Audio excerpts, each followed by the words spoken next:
তাদের যে ক্লাসগুলো করে ওরা ভীতি নিয়ে ক্লাস করলে আসলে ওরা কিচ্ছু নিতে পারে না, কিচ্ছু না। ভীতিতে কোনো কিছু অর্জন হয় না, কোনো কিছুই অর্জন হয় না। সে আপনার ক্ষেত্রেই হোক, আমার ক্ষেত্রেই হোক, আমার বাচ্চার ক্ষেত্রেই হোক।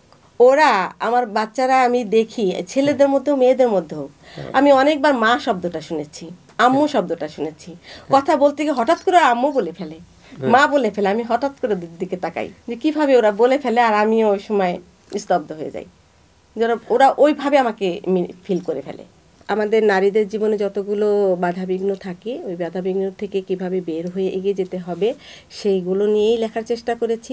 এবং ওই বাধাবিঘ্ন থেকে একটা মেয়ের মধ্যে কিভাবে জড়তা কাজ করে, কিভাবে ভীরুতা কাজ করে, কিভাবে সে স্তব্ধ হয়ে যায়, মানে মানসিক চাপে এসে যে একটা মানসিক রোগী হয়ে যায়, এই মানসিক রোগ থেকে কিভাবে সে ধীরে ধীরে ধীরে ধীরে বিস্তার লাভ করে পুরো একটা জীবন তার চলে যায়, এই জীবনটাই আমি এখানে উপস্থাপন।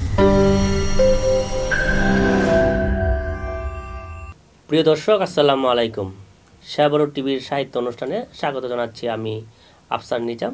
আজকের অনুষ্ঠানে অতিথি হিসাবে উপস্থিত আছেন জাকিয়া সুলতানা শিল্পী। জাকিয়া সুলতানা শিল্পী একাধারে কবি, কথা সাহিত্যিক এবং শিক্ষক। জাকিয়া সুলতানা শিল্পী কেমন আছেন?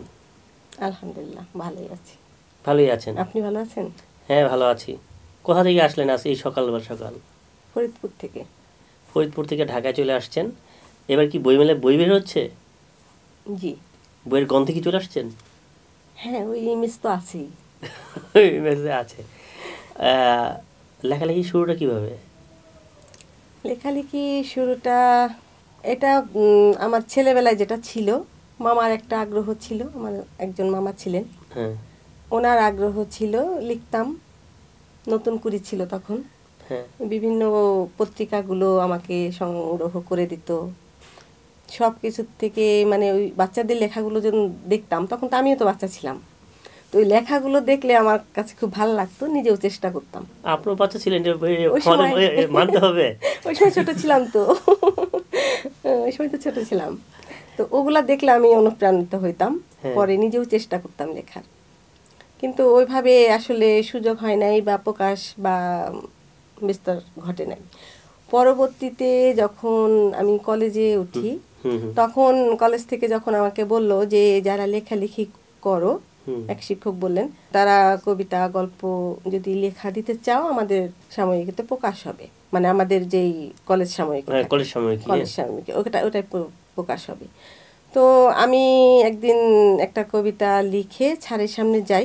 স্যার আমাকে দেখে বলতেছেন যে এটা কি তুমি লিখেছো? তো আমি বললাম জি। পরে স্যার আমার লেখাটা হাতে নিলেন, নিয়ে একটু পড়লেন। পড়ার পরে আমার দিকে আবার বলতেছে এটা কি তুমি লিখেছো? আমি বললাম জি স্যার, আমি লিখেছি। বললো সত্যি তো? আমি বললাম জি স্যার। স্যার আর কিচ্ছু বললেন না, লেখাটা নিয়ে চলে গেলেন। পরবর্তীতে যখন পরের মাসে আমাদের সাময়িকটা বের হইল, আমি দেখলাম যে স্যারদের লেখার পরে প্রথম কবিতাটাই আমার। আমি তো বইটা দেখে আমি মানে একদম বিস্মিত হয়ে গেলাম। তারপর তো কলেজ জীবন গেল, বিয়ে শাদী হয়ে গেল, লেখায় আর আগাইলো না। বিয়েটা কি প্রেম করে হয়েছিল নাকি? অবশ্যই এই কারণে করা হয়েছে। এই কারণেই আর লেখালেখি হয় নাই। পরবর্তীতে বিভিন্ন বাধা বিঘ্ন পেরিয়ে যখন লেখাপড়া শেষ করলাম, একটা চাকরি জীবনে ঢুকলাম শিক্ষকতা পেশায়। তখন ওই শিক্ষকতা পেশায় গিয়ে আমাকে অনেক সময় বাংলা পড়াইতে হইতো, বাংলার সাবজেক্টটা পড়াইতে হইতো। তো ওই বাংলা পড়াইতে গেলে ওই যে আমার ছাত্র জীবনে যে আকর্ষণটা ছিল, শব্দগুলো আমাকে খুব আকর্ষণ, ওই যে ছেলেবেলা পার হয়ে মেয়েবেলাতে ঢোকার পরে পরবর্তীতে ওই শব্দগুলো আমাকে মানে আকৃষ্ট করতো। আমি যখন পড়াইতাম, কিছু শব্দ যখন বাচ্চাদের শিখাইতাম, নতুন নতুন শব্দ যেটা আমার মনে হইতো বা ওরা জিজ্ঞেস করতো এটার অর্থ কি, ওই শব্দগুলো থেকে আমার বিভিন্ন মাথায় মানে একটু যন্ত্রণা শুরু হইলো যে এটার থেকে কিছু নতুন কিছু করা যায় কিনা। তো যখন ওটা চিন্তা করলাম, তো একদিন পরীক্ষার হলে, স্কুলে বসাই পরীক্ষার হলে, সেদিন ধর্ম পরীক্ষা ছিল। পরীক্ষার্থী, এসএসসি পরীক্ষার্থীদের ধর্ম পরীক্ষা ছিল, মানে টেস্ট পরীক্ষা। তো ধর্ম পরীক্ষায় তেমন বাচ্চাদের হাউকাউ থাকে না, ওরা নিরিবিলি লিখছিল। আমরা 2জন শিক্ষক ছিলাম রুমের মধ্যে, আমি সামনে টেবিলে বসা, পিছনে আর এক ম্যাডাম ছিল, ও আমার আবার বান্ধবী কলেজ জীবনের। তো আমরা আবার একসাথে একই স্কুলে পড়ি, অনুপমা সরকার। তো ও পিছনের দিকে ছিল। পরে ওই লুজ পেপার থাকে টেবিলের উপরে, ওই লুজ পেপার থেকে একটু নিলাম, হাতে নিলাম। আর ওই সময় সবে মাত্র সম্ভবত 15 সালে সবে মাত্র আমি ফেসবুক ইউজ করতেছি। তখন আমি ফেসবুক সম্পর্কে কিছু বুঝিও না। ওই দেখা যায় তো কি মেসেঞ্জারে শুধু ফোন একটার পর একটাই মানে এইভাবে আসতে থাকতেছে, তো আমি বিরক্ত লাগলো। পরবর্তীতে ওই তখন তো এমবি কিনতাম, ডাটা বন্ধ করে দিলাম, বন্ধ করে দিয়ে মাথার থেকে একটা অনলাইন একটা কবিতা লিখে ফেললাম ওই ফোনের যন্ত্রণা থেকে।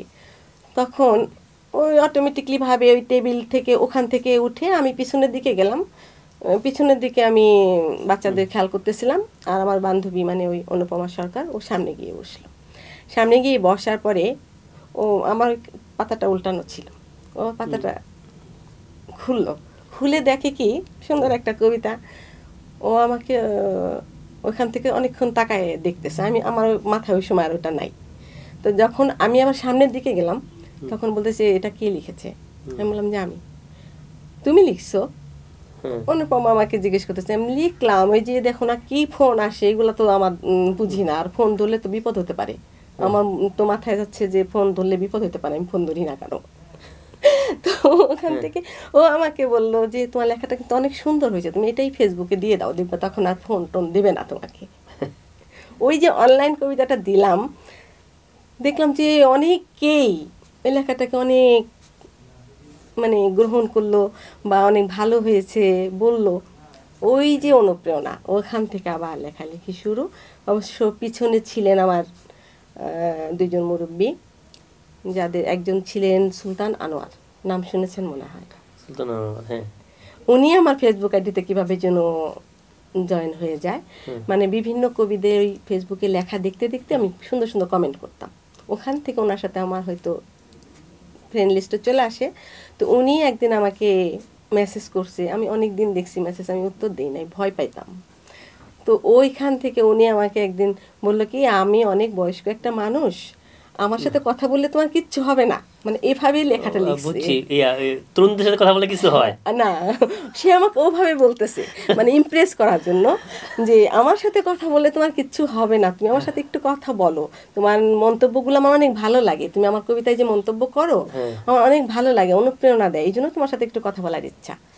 তখন উনি করতো কি মাঝে মধ্যেই একটু কথা বলতাম। আমাকে উনি একদিন বললেন কি যে জাকিয়া তুমি কি জানো তুমি ভালো লিখতে পারবা? আমি আর তখন বলি নাই যে আমি টুকটাক লিখতাম। তো আমি বললাম যে না আমি পারি না তো তেমন। তো বললো যে আচ্ছা ঠিক আছে একটু ট্রাই হোক। আমি বললাম যে আচ্ছা। উনি ওই প্রতিদিন দেখা যায় তো সকালে রাতে দুপুরে 4 লাইন লিখে রাখতো, পরে 4 লাইন কিন্তু তুমি মিলাই ফেলো, এই যে একটা স্টার্টিং তিনি আমাকে করতেন। ওইখান থেকে কিন্তু ওনার সাথে আমার জীবনে কোনোদিন দেখা হয় নাই, উনি করোনার সময় সম্ভবত মারা গেছেন, যেটা আমাকে আজও অনেক কষ্ট দেয় মাঝে মধ্যেই। না একদিন অনুপ্রেরণা যে দেয় সে যদি চলে যায় মানে তার সাথে কখনোই দর্শন হয়নি, এরকম একটা বিষয় আছে। আচ্ছা ছোটবেলায় যে কোন কিছু কবিতা কি মনে আছে এখনো যেগুলো আপনি মুখস্থ করেছিলেন? এখন আপনি হারাই ফেলছি, ওগুলো আমার কিছু নাই, স্মৃতিতে নাই। শুধু আমি কলেজে যেই ইয়াটা আমার সাময়িকতে বের হয়েছিল যুদ্ধে যাব কবিতাটা ছিল, একটু কতটুকু মুখস্থ আছে? না মুখস্থ নাই, ওটার আমি থিমটা আমার মাথায় আছে যে আমরা নারীরা বিভিন্ন বাধা বিপত্তিতে যেভাবে বড় হই বেড়ে উঠি, ওই বাধা বিপত্তি থেকে এগিয়ে আসার জন্য ওই যুদ্ধে যাওয়ার কথাটা ছিল আমার, যে ওই সব থেকে আমরা এগিয়ে আসব, ওই জন্য আমি আবার একটা হলেও যুদ্ধে যাব, মানে এরকম একটা।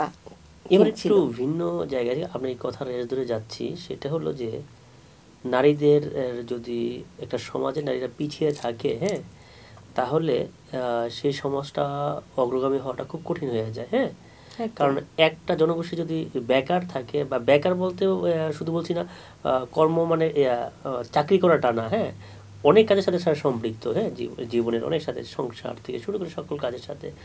তাদের এই অগ্রসর হওয়ার বিষয়টা কিভাবে দেখেন, বা কিভাবে হলে তারা অগ্রসর হতে পারে বা ম্যাচ করতে পারে এই সমাজের সাথে? আসলে এই প্রতিবন্ধকতা এড়িয়ে চলা আমাদের জন্য দুষ্কর হয়ে যায়। সামাজিকতা বলতে একটা কথা আছে, হ্যাঁ, পারিবারিক যে সামাজিকতা, পারিপার্শ্বিকতা, এগুলা তো আমাদেরকে মানতে হয়। অবশ্যই মেনেই তো মেনে সামনে এগিয়ে যাওয়া, পরিবারকে মানিয়ে এগিয়ে যাওয়া হ্যাঁ অনেক টাফ ব্যাপার। তবে সাপোর্টে যদি কেউ না কেউ থাকেন, হ্যাঁ আমার মনে হয় একটা মেয়ে এগিয়ে যেতে পারে। আর এই সাপোর্টটা সবচেয়ে বেশি দরকার। আমি যদিও নারী, আমিও মা, আমি মনে করি একটা মা পারে তার বাচ্চাকে এগিয়ে নিতে। একটু বেশি বলি, এই বাংলাদেশে যে একটা বড় প্রবলেম তৈরি হচ্ছে যে নারীবাদী সমস্যাটা। হ্যাঁ, নারীবাদীরা তারা পুরুষের সমকক্ষ হতে চায় বা তাদের প্রতিদ্বন্দ্বী মনে করে। আপনারা নারী জায়গা থেকে মনে কি করেন যে একজন পাহাড় পরিমাণ একজন শক্ত সবল একটা পাহাড় আছে, তার থেকে ছোট্ট একটা পাহাড় সেটাকে ডিঙিয়ে যাবে, এটা কি কল্পনা করা যায়? তাহলে কেন এই নারীবাদী চিন্তার মাধ্যমে হ্যাঁ এই বিষয়টা উঠে আসছে যে তারা তাদের প্রতিদ্বন্দ্বী হতে চাচ্ছে, নাকি তাদের হাত ধরে এগিয়ে যাবে? আপনি কোনটা মনে করছেন? আমি প্রতিদ্বন্দ্বী হয়ে এগিয়ে যাবার পক্ষে না, হ্যাঁ, আমি হাত ধরে এগিয়ে যাবার পক্ষে। কেননা পরিবারের ওই পুরুষ যারা থাকেন, হতে পারেন আমার স্বামী, হতে পারেন আমার ছেলে, হতে পারেন আমার বাবা, ভাই, এদের যদি আমার প্রতি, আমার কাজের প্রতি আমাকে এগিয়ে নেবার ইচ্ছা না থাকে, আমি মেয়ে এগিয়ে যেতে পারবো না। তাহলে যে নারীবাদী যে চিন্তা থেকে আপনি বের হয়ে সমাজবাদী চিন্তাটা আপনি আপনার কথা বলছেন, জি, যেটা মানবিক এবং সৌন্দর্য পূর্ণ। জি, অবশ্যই পুরুষকে সাথে করেই আমাকে এগিয়ে যেতে হবে। একজন পুরুষের সাথে আপনি লিখছেন, আপনার হাজবেন্ড, আপনার বাবা, আপনার ছেলে, হ্যাঁ, তারা আপনার এই লেখাটা কিভাবে মূল্যায়ন করছে? আমি পরিবারের থেকে কথাটা বলছি, পরিবারের জায়গা থেকে। এটা বললে আমার এই লেখালেখির প্রথম থেকে, মানে এই যে 20 বছর পরে যখন আবার লেখা শুরু করলাম, প্রথম থেকে আমাকে অনেক বাধা পেতে হয়েছে। হ্যাঁ, বিশেষ করে এই ফেসবুকে লেখা টেখা দিতাম, তো আমার আত্মীয় স্বজনই অনেকেই আমাকে ভিন্ন চোখে দেখতো, হ্যাঁ, বা অনেক কথা শুনতে হয়েছে আমাকে। আমি আমার কলিগদের কথাই বলি, তাদের থেকেও আমাকে অনেক কথা শুনতে হয়েছে, আমার পরিবার থেকেও শুনতে হয়েছে। তাহলে কি একজন নারীর প্রতিদ্বন্দ্বী, এটা কি বলতে চাচ্ছেন? না, নারীর বলি নাই তো আমি, আমি কলিগ বলতে শুধু কলিগ বলতে ছেলে পুরুষ নারী সবাই আছেন। হ্যাঁ, তো সবার থেকে কিছু না কিছু আমাকে শুনতে হয়েছে, কিন্তু একজন আমার সাথে ছিলেন, সেটা হচ্ছে আমার আব্বা। মানে সবচেয়ে বড় গার্ডিয়ান, বটবৃক্ষ তিনি আমার, এখনো আছেন আলহামদুলিল্লাহ। আমি যা কিছুই করি, এখন পর্যন্ত যা কিছু করি, আজকে সকালেও আসার সময় আমি আমার আব্বাকে বলে আসছি, যেখানেই যাই তাকে আমি আগে বলি যে কোনো ব্যাপারে, যে আমি ওখানে যাব, এটা করব, তুমি কি বলো, আচ্ছা যাও। এই যে জিনিসটা, তারপরে আমি আমার হাজবেন্ডকে বলি, আমার ছেলেদেরকে বলি, এটা সত্যি। আগে আমি আব্বার অনুমতি নিলে দেখা যায় যে আমার হাজবেন্ড বা ছেলে ওদের আর না থাকে না, এটা একটু কৌশল। এটা একটা আমি একটু বলি যে পৃথিবীর যে জ্ঞানগুলো আছে তা গুরুভিত্তিক। হ্যাঁ, যেমন মহামান্য বৌদ্ধ কথা বলি যদি, হ্যাঁ, তার আসনের পাশাপাশি সবাই অনেকেই তার অনুসারী থাকতেন। যদি যিশু মানে ঈসা নবীর সাথে যে গাউসগুলো যে আমরা আসি, যে পরে যে ইঞ্জিল শরীফ লেখা হয়েছে, হ্যাঁ, তার যে সেটা হলো ওখানে গুরুভিত্তিক। এবং হযরত মুহাম্মদ সাল্লাল্লাহু আলাইহি সাল্লাম তার আশেপাশে যে যারা ছিলেন সাহাবী যাদের বলি, আর তার আশেপাশে সর্বক্ষণ থাকতো তাকে বলে আসহাবে সুফফা। হ্যাঁ, এই গুরুভিত্তিক তাহলে একজন মানুষকে এগিয়ে নিতে বা একজন মানুষ যদি সে অগ্রসর হতে চায়, তাহলে তার একজন গুরু প্রয়োজন হয়ে থাকে। আপনি তার একজন অভিভাবক প্রয়োজন হয়ে ওঠে। আপনি আপনার বাবাকে সেই অনুসরণ করছেন, এটা খুবই গুরুত্বপূর্ণ একটা বিষয় আমরা মনে করি। একটু ভিন্ন জায়গায় যাই, সেটা হলো যে নারী তো নারীর প্রতিদ্বন্দ্বী। এটা আমাদের কিভাবে, আমি বলছি, আমাদের যে লোকসাহিত্য আছে, হ্যাঁ, আমার সিথানে ননদী গোমায় পৈথানে শাশুড়ি গো, নাকি সিথানে শাশুড়ি গোমায় পৈথানে ননদিনী। তার এই গানের মধ্যে লোকগান কোনটা বলে, লোক যেসব বিষয়গুলো চলে আসে, সেটা হলো গিয়ে মানুষের সমাজে যা ঘটমান থাকে তা পুঞ্জীভূত হয়ে লোক সংস্কৃতির গঠন হয়, বা লোকগান হয়, লোক নাটক হয়, যেগুলো আছে সেগুলো।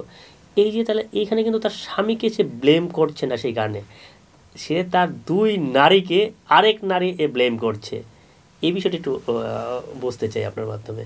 নারী নারী যায় প্রতিদ্বন্দ্বী জায়গা আসলে এখানে ব্লেম কিনা জানি না, একটা নারীকে বোঝার জন্য তো একজন নারী বেশি বুঝে, এটাই স্বাভাবিক।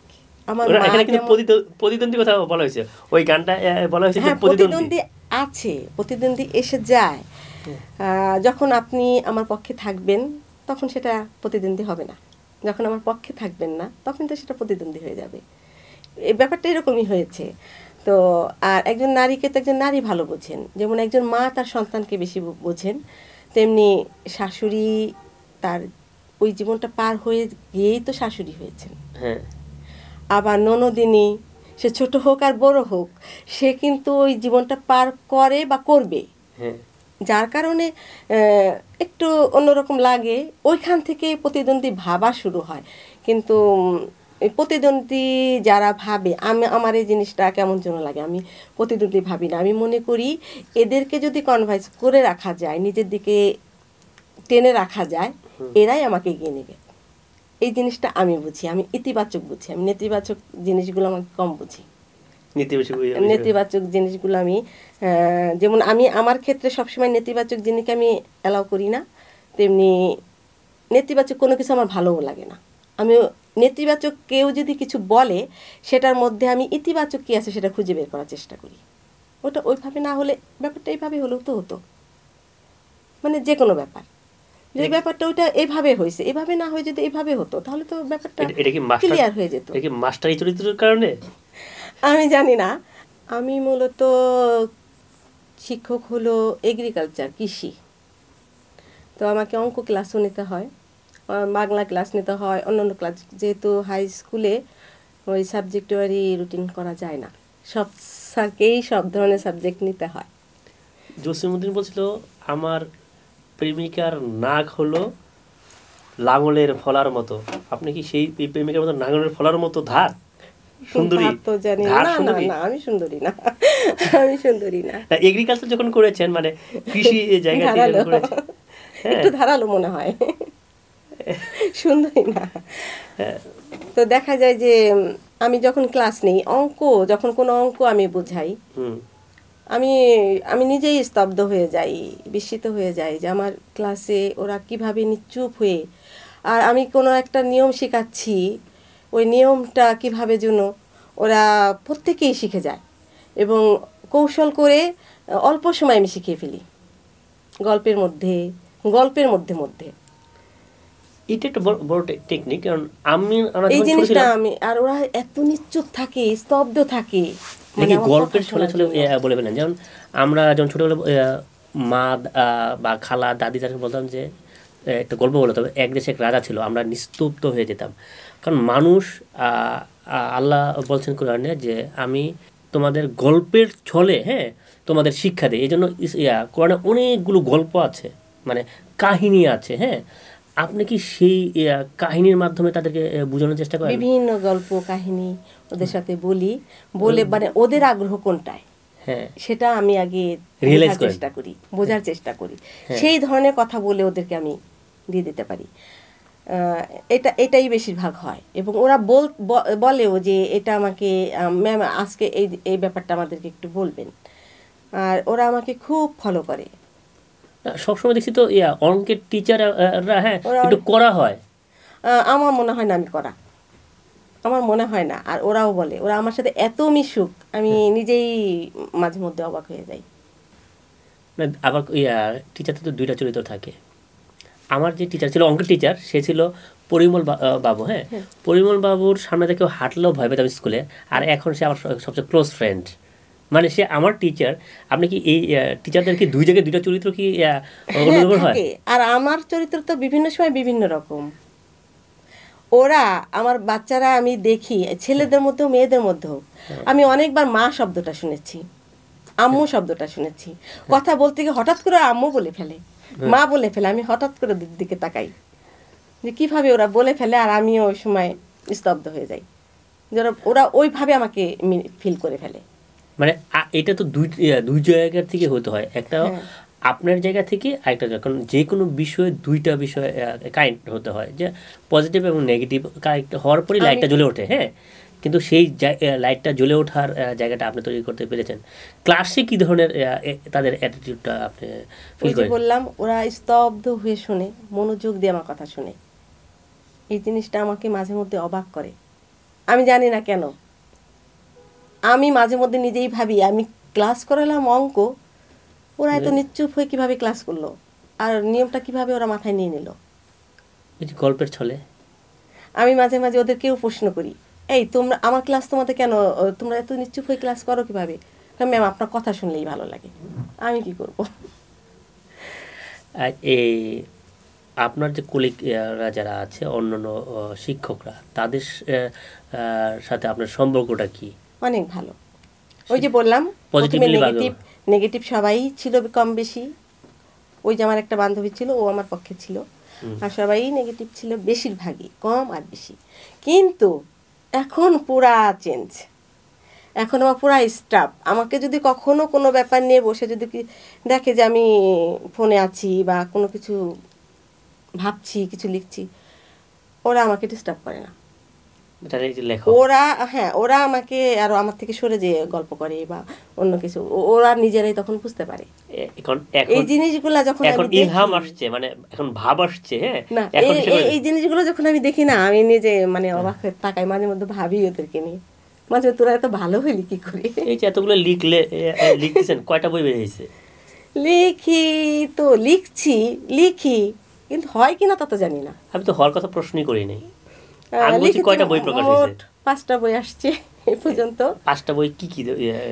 কবিতার জন্য আছে 3টা, একটা উপন্যাস, একটা গল্প গ্রন্থ। উপন্যাসের গল্পটা কি একটু শুনতে পারি? উপন্যাসে প্রেম আছে? হ্যাঁ, অবশ্যই আছে। আমার অনেকগুলো উপন্যাস হিসেবে যদি আমি বলতে যাই বা গল্পগুলো সম্পর্কে যদি আমি বলতে যাই, আমার বাচ্চাদেরকে আমি ওই রেগুলার স্কুল আসার জন্য গিফট করেছি বইগুলো। আর আমি তো বেশিরভাগ অনেক শিক্ষণীয় কিছু রাখার চেষ্টা করি, বাচ্চারা যাতে শিখতে পারে এমন কিছু লেখার চেষ্টা করি ওদের জন্য। আর আপনি কি শিশু সাহিত্য না উপন্যাসই, কিন্তু ওর মধ্যে পরিবারের সবাই এটা পড়তে পারবে এমনভাবে আমি লেখার চেষ্টা করি যেন আমার বাচ্চারা সেটা পড়তে পারে। তো ওরা যখন ওই স্কুলে যাচ্ছি, ওই গেট থেকেই দেখা যায়, ওই দেখ মারিয়া আসতেছে, আরেকজন কানে কানে বলছে তটিনী আসতেছে, আরেকজন বলে শ্রুতি আসতেছে। যখন ওরা এভাবে বলে তখন আমি তাজ্জব হয়ে যাই। ওরা আমাকে ওই নায়িকার মধ্যে আমাকে স্মরণ করে, ওই নায়িকাগুলোর মধ্যে ওরা আমাকে খুঁজে পায়। এবং ওরা এই যে এবার আমার বই বের হচ্ছে, ওরা ওই বইগুলোর জন্য উদ্গ্রীব, কবে বই আসবে ম্যাম, কবে বই আসবে, মানে লাইব্রেরিতে চলে যায় বইয়ের জন্য। একটু বলি, আপনারা ছাত্রছাত্রীরা তো আছে, শিশু সাহিত্য কি করেছেন শিশুদের জন্য? এই যে আপনি যে গল্পগুলো অঙ্কগুলো করাচ্ছেন, আপনি কি কখনো ফিল করেছেন যে এই অঙ্ক করানোর যে আপনার যে গল্পের ছলে অঙ্ক করা, এই ধরনের একটা বই তৈরি করলে কেমন হয়, এরকম কি কখনো চিন্তা করেছেন? এটা নিয়ে আমি ইদানিং কালে ভাবছি। হ্যাঁ, আমি ওদের যেই পড়ানোগুলা পড়াই বা যেভাবে আমি ওদের পিছনে কৌশল অবলম্বন করি, এই কৌশলগুলো নিয়ে আমি কিছু লিখতে চাচ্ছি। আমি এটাই চাচ্ছি যে ওরা যাতে ওই অঙ্কটা সে গল্পের ছলে অঙ্কটা করে ফেলতে পারে। আমাদের দেশে, মানে আমি নিজেও তো লেখাপড়া করছি বা আমার সন্তানরাও লেখাপড়া করছে, অঙ্কের টিচাররা একটা ডার্ক থাকে। হ্যাঁ, এই ডার্ক পর্যায়ে বা মরুভূমির শুষ্ক জায়গা, বা আমাদের যখন প্রচণ্ড খরা চলে মাঠ ফেটে চৌচির হয়ে যায়, তাদের ভিতরে সেরকম একটা কাজ করে। তারা মনে করে আমি করা স্যার হলেই অঙ্ক, নাহলে স্যার আমি অঙ্ক ছাড় না। এই ফ্যাক্ট থেকে বেরিয়ে আসার জন্য যদি আপনার এই গল্পের ছলে অঙ্কগুলো চলে আসে, আমি মনে করি বাংলাদেশে যারা সায়েন্স নিয়ে কাজ করে, অঙ্ক ছাড়া তো আর পৃথিবীর অগ্রসর হচ্ছে না। আপনার এখানে অনেকটা কাজ করে নেবে। আমিও সেভাবে ভেবেছি, আমি করব সামনে। আমরা কি আগামী বইমেলায় আপনার কাছ থেকে এই ধরনের একটা বই পাবো? চেষ্টা করব, কারণ বাচ্চাদের যে ক্লাসগুলো করে ওরা ভীতি নিয়ে ক্লাস করলে আসলে ওরা কিচ্ছু নিতে পারে না, কিচ্ছু না। ভীতিতে কোনো কিছু অর্জন হয় না, কোনো কিছুই অর্জন হয় না, সে আপনার ক্ষেত্রেই হোক, আমার ক্ষেত্রেই হোক, আমার বাচ্চার ক্ষেত্রেই হোক, এটা আমি মনে করি। তাহলে আমরা আপনার কাছে আগামী বই মেলা এটা চাচ্ছি, আর কবিতার বইগুলো সম্পর্কে জানলাম, আর উপন্যাসটা সম্পর্কে জানলাম। আর কি হয়েছে, কবিতা, উপন্যাস, একটা গল্পগ্রন্থ, উপন্যাস।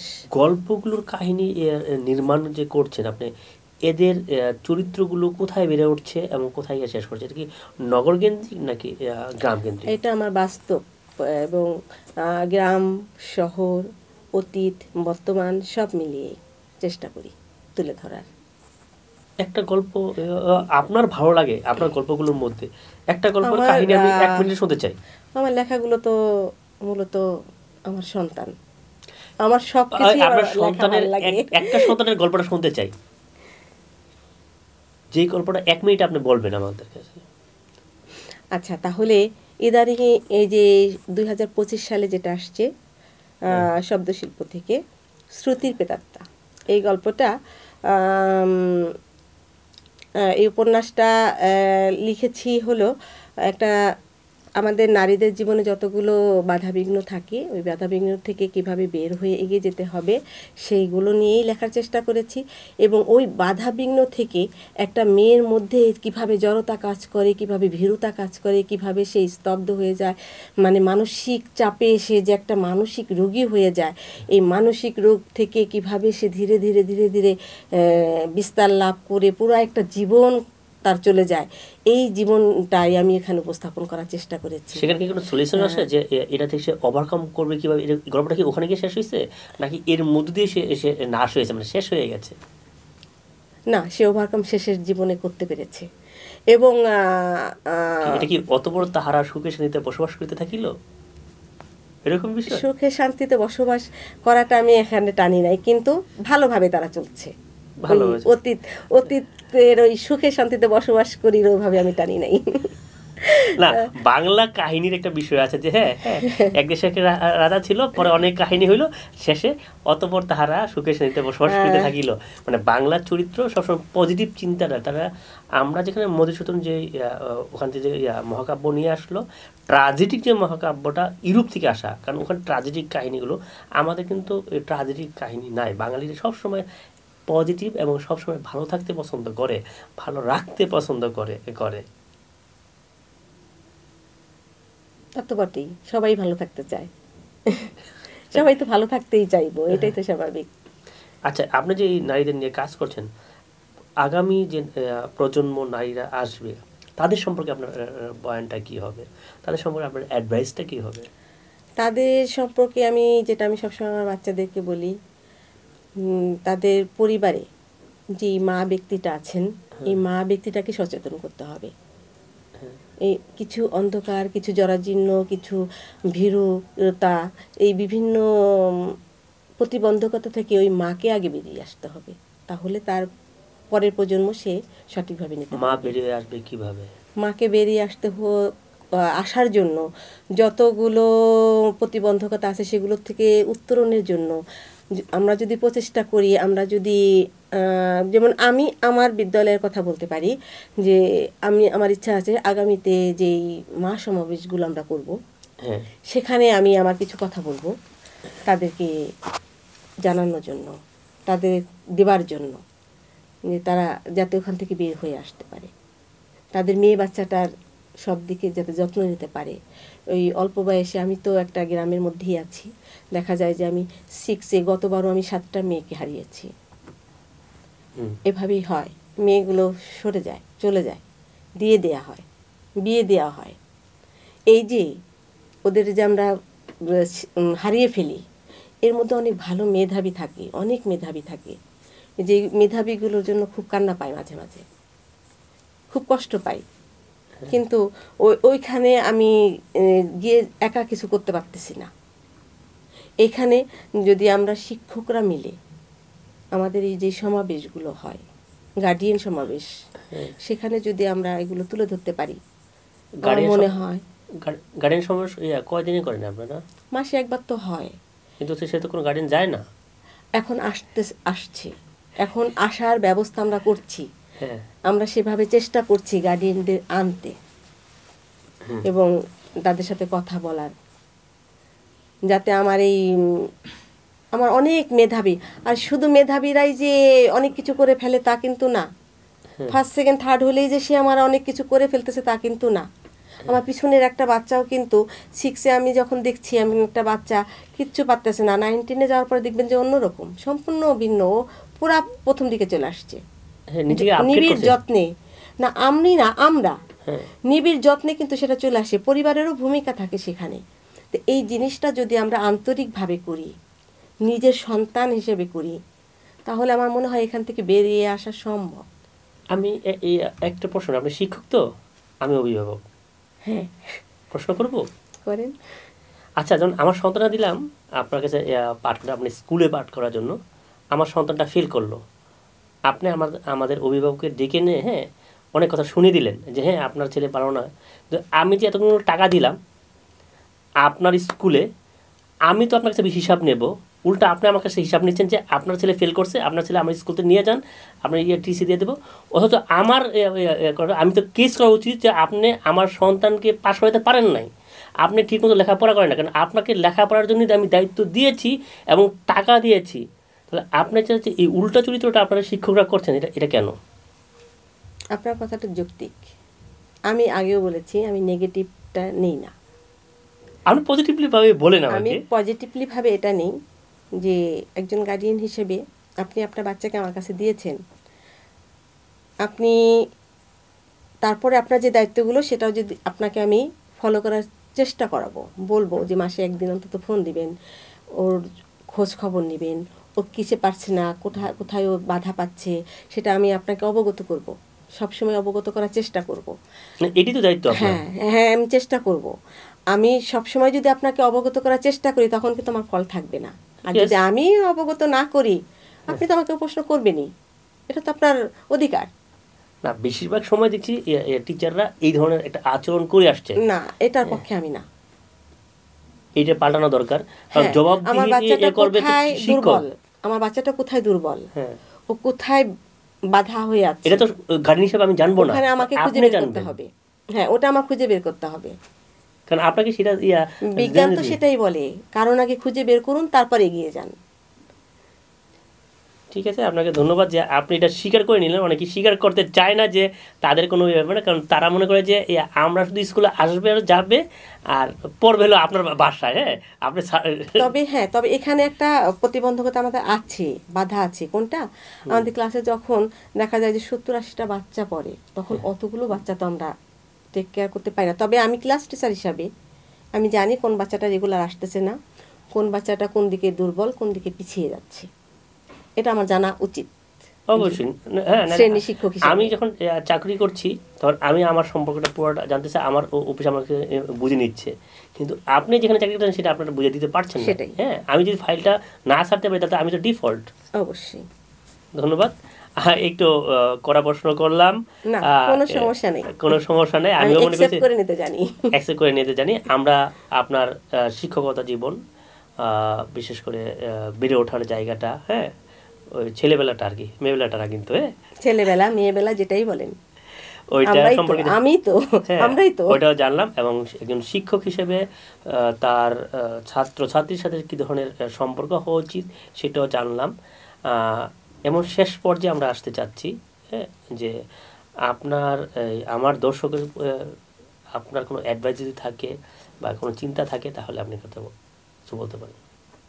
দর্শকদের উদ্দেশ্যে আমি একটা কথাই বলবো, সেটা হচ্ছে আমি যেমন একটা মা, আমরা যারা বাবা মা, আমাদের এই বাবা মার অবস্থান থেকে আমরা যদি আমাদের বাচ্চাদেরকে এগিয়ে নিতে চাই, নতুন প্রজন্ম সুন্দর করে সাজাতে চাই, একটা ফুলের বাগানে পরিণত করতে চাই, আমাদের বাচ্চারা প্রত্যেকটা একটা বাগানের ফুল, এদেরকে সুশোভিত করে তাদের উজ্জ্বলতায় চারিদিক ভরিয়ে তোলার জন্য দায়িত্ব বাবা মা হিসাবে যেমন আমার, শিক্ষক হিসেবে আমার। আমরা প্রত্যেকেই যদি বাচ্চাদেরকে নিবিড় যত্নে বই পড়ার প্রতি আগ্রহ তৈরি করি এবং বেশি বেশি জানার জন্য বই পড়ার জন্য আমরা তাদেরকে উৎসাহ দিয়ে থাকি এবং পড়ার মধ্যে রাখার চেষ্টা করি, এমনকি তারা বর্তমানে যে টিভিতে খেলা দেখছে, গেমস খেলছে মোবাইল, এখান থেকে সরিয়ে এনে আমি যদি ওয়াইফাই লাইনটা আমরা টিভিতে করে দিতে পারি এবং সেখানে যদি আমি আমার ক্লাসগুলো দেখাই, আমার অনেক ভালো ভালো ক্লাসগুলো হয়, অনেক ভালো শিক্ষকরা সেখানে ক্লাস নেন। সেই ক্লাসগুলো যদি আমরা ওদের বইয়ের সাথে একটু বন্ধুত্ব করে দিতে পারি, আমার মনে হয় প্রত্যেকটা বাচ্চা তার পড়াশোনার মধ্যে ডুবে যাবে এবং সেখান থেকে সে তাকে তৈরি করে নিতে পারবে, করে নিতে সক্ষম। এই জন্য আমরা সবাই যেন পজিটিভ হই এবং তাদেরকে ওই বিভিন্ন যেই মাধ্যমগুলো তাদেরকে বিপদমুখী করছে সেই বিপদমুখী মাধ্যম থেকে সরিয়ে এনে বইমুখী করি, পড়তে উৎসাহ দেই। এটাই আমার কথা। ধন্যবাদ জাকিয়া সুলতানা শিল্পী, চমৎকার কথা বললেন যে একটা প্রজন্ম তৈরি করার যে কারিগর আমাদের শিল্পী আপা, সে চমৎকারভাবে বললেন যে ডিভাইসকে আমাদের এন্টি না ভেবে তাকে পজিটিভভাবে কীভাবে আমরা ব্যবহার করতে পারি সেই জিনিসটা সুন্দরভাবে বললেন। প্রিয় দর্শক, আপনারা জাকিয়া সুলতানা শিল্পীর কথাগুলো যদি মনোযোগ দিয়ে শুনে থাকেন এবং তা সেইভাবে যদি কাজ করতে পারেন, আপনার সন্তানের ভবিষ্যৎ উজ্জ্বল, এটা আমরা বিশ্বাস করি। আজ আমরা শেষ করব, এখানেই শেষ করছি। আজকের মতো বিদায়। আল্লাহ হাফেজ। আসসালামু আলাইকুম ওয়া রাহমাতুল্লাহি ওয়া বারাকাতুহু।